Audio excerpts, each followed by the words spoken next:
Olá pessoal, bom dia, Juliano Fontinelli falando, e essa historinha é a historinha 3 de 365 histórias, o desafio da gente contar uma história por dia durante um ano. Como eu contei a historinha ontem de Sócrates, eu gostaria de continuar aqui fazendo um levantamento e trazendo aí a história de Sócrates, onde ele nasceu, sua vida, e uma história muito engraçada de como ele conseguiu ser o homem mais sábio do mundo naquela sua época, tá certo? Então, Sócrates, ele nasceu na região de Alopec, que ficava em Atenas, no ano de 470 a.C. Ele morava ali a 30 minutos de caminhadas da cidade de Alopec, para Atenas, para o centro de Atenas. Seu pai era um escultor, ele esculpia colunas nos templos, e a sua mãe era uma parteira. Naquela época, qualquer pessoa que tivesse que trabalhar para sobreviver não era bem visto, porque naquela época existiam os escravos, né? Pessoas que trabalhavam e não tinham escravos não eram muito bem quistas. Então o pai dele era artesão, esculpia colunas nos templos, né? Entretanto, a vida naquela época não era difícil para eles, porque Atenas estava ficando cada vez mais ricas e esses trabalhos de construção estavam ficando cada vez mais fáceis, aparecendo a cada hora. Sócrates, ele tinha uma vida normal, tentando aprender o ofício de seu pai. Ele achava complicado demais. Ele não foi para a escola, nem aprendeu a ler e escrever muito bem, embora tivessem algum dinheiro. As escolas e professores na época eram caríssimos. Conseguiu fazer alguns cursos como música, artes, condicionamento físico, mas muitas vezes os seus amigos zombavam deles porque ele não tinha a capacidade de trabalhar no mármore como seu pai. Sempre ele acabava atrapalhando, né? Então ele teria tido uma vida comum se ele tivesse aprendido ali a entalhar o mármore e tivesse sido tão habilidoso quanto o pai dele.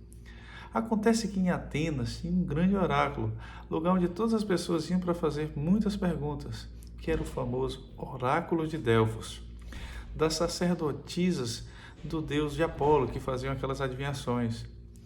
Toda pessoa, ao menos uma vez na vida, tinha a chance de fazer a sua pergunta ao oráculo.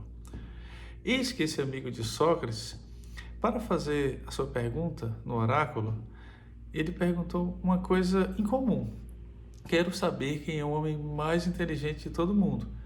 E a resposta foi ainda mais inesperada. O homem mais inteligente do mundo é o seu amigo Sócrates. Aí seu amigo voltou correndo para Sócrates para contar o ocorrido e Sócrates achou, deve ter alguma coisa errada. Ou os deuses mentem, ou eu realmente sou o homem mais inteligente do mundo, né? Porém, ele tinha certeza que não era tão inteligente assim. Então, ele soube que tinha um professor que tinha fama de ser muito inteligente. Então, ele juntou todas as economias que tinha feito e foi até esse professor, com a certeza que ele ia provar que esse professor era mais inteligente do que ele, que era um simples filho de artesão. Acontece que durante horas ele ouviu as palavras do professor e ele perguntava por que isso, como ele havia aprendido isso, e descobriu que o professor apenas repetia aquilo que haviam ensinado para ele. Ele não tinha descoberto nada ou aprendido nada por conta própria. Eles apenas repetiam, não só esse professor, mas os outros, sempre repetiam aquilo. Então ele começou a questionar, certo? Ficou muito decepcionado e voltou para casa, pediu mais dinheiro para o seu pai, que gostaria de ver outro professor, porque aquele que era de grande prestígio, ele não sentiu ter tanta firmeza, né? E como aquilo era muito importante para Sócrates, o seu pai entendeu e cedeu parte das suas economias para ele. Chegando na casa de outro professor, ele chegou e começou a fazer os mesmos questionamentos, né? E aí viu que aquele professor também apenas repetia tudo que tinha aprendido. Ele ficou revoltado, ficou irado. Como é que essas pessoas tão famosas ficaram ricas só repetindo o que as outras pessoas disseram? Então, realmente ele começou a pensar. Esses professores não são mais inteligentes. Vou voltar para casa porque tem uma pessoa que eu sei que é muito inteligente, que era o pai dele, que era um dos maiores escultores da região. Chegou no seu pai e viu que o trabalho dele também não era tão inteligente, era muito repetitivo e que ele tinha aprendido com o pai dele e não tinha nada de novo. E o pai dele aprendeu com o avô, então ele saiu ali andando pela cidade, tentando encontrar alguém mais inteligente que ele o homem mais inteligente do mundo. Começou a encontrar vários filósofos, grupos de pessoas, e quando ele chegava, as pessoas aglomeradas, ele começava a perguntar muitos porquês. Me prove, por que isso? E eles deixavam os professores muito irritados.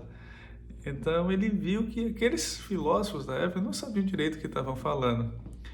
E aí um grupo de jovens começou a seguir Sócrates, certo? E o número foi cada vez aumentando.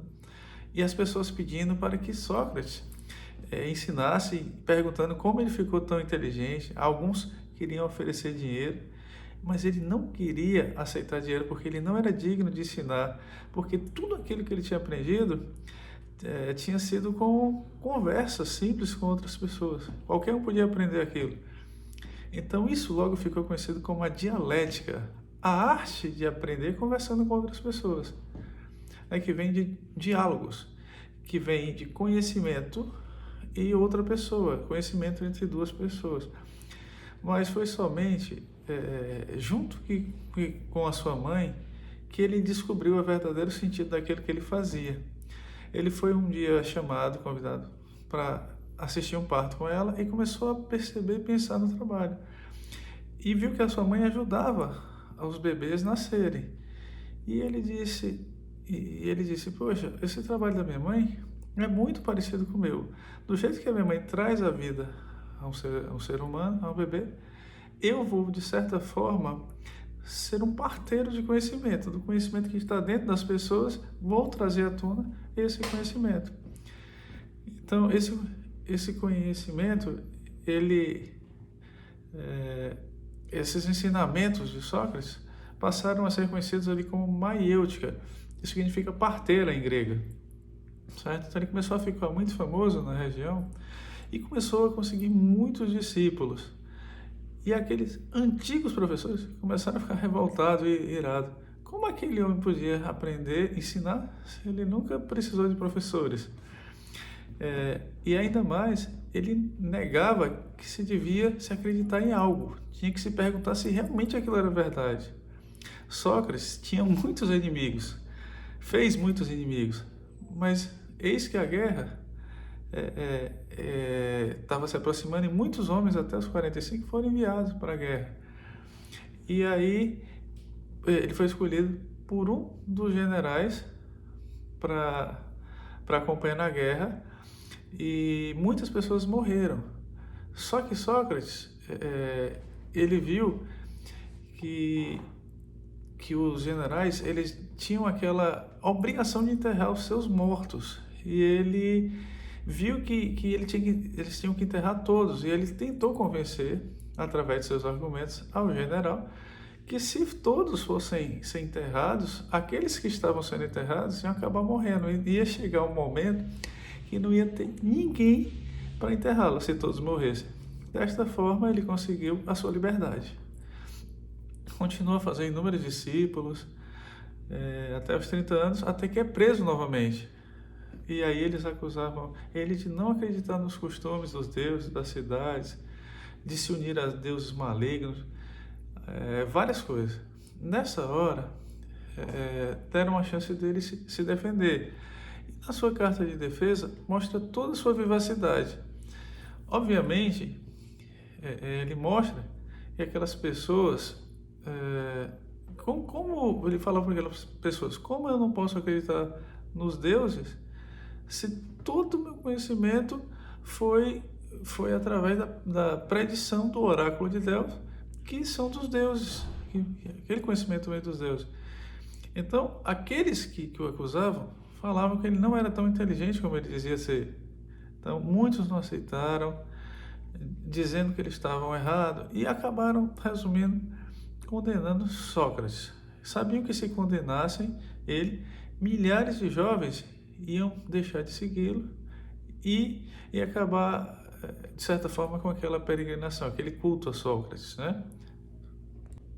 Então, ele foi, assim, no final, condenado à morte e como ele não conseguiu se defender, ele disse, não, realmente, eu prefiro o desconhecido, porque o que eu aprendi aqui é o que eu já conheço, eu quero ir para o desconhecido. E foi condenado a tomar veneno, tomar cicuta, certo? E assim, esse é um breve relato, um resumo assim da história de Sócrates, e no final foi condenado por buscar a sabedoria, buscar o conhecimento. E realmente, até hoje, é conhecido como um dos homens mais sábios e mais inteligentes, até hoje, não só da sua época, mas até hoje. Então, pegando o gancho de ontem, que nós falamos sobre aquela história da sabedoria, né, de Sócrates, de como Sócrates ensinou um discípulo a verdadeira sabedoria, a gente contou a historinha hoje de como Sócrates se tornou tão sábio. E aí também, eu me lembrei, pegando aqui um gancho, de que quando o oráculo falou que ele era o homem mais sábio, ele acabou acreditando naquilo. Começou agindo talvez como sábio e ele descobriu um método que foi a maiêutica e começou a perguntar e começou a ter seguidores, mas para isso ele teve que acreditar. Então, de certa forma, ele foi ali o criador do seu destino, né? Nada é imutável. Uma coisa que a gente tem que entender é que o homem ele pode fazer o seu destino, uma coisa que ele não é predestinado àquilo. Talvez ele não tivesse acreditado no oráculo e não tivesse sido, mas como ele começou a crer, começou a acreditar e fazer aquilo que precisava ser feito para se tornar um homem sábio, ele mesmo acabou se tornando um homem mais sábio. Então essa foi a historinha de hoje, pessoal, a historinha número 3. Eu sou Juliano Fontinelli. Se você chegou até aqui nesse canal, curta esse vídeo, compartilhe com seus amigos e o desafio continua.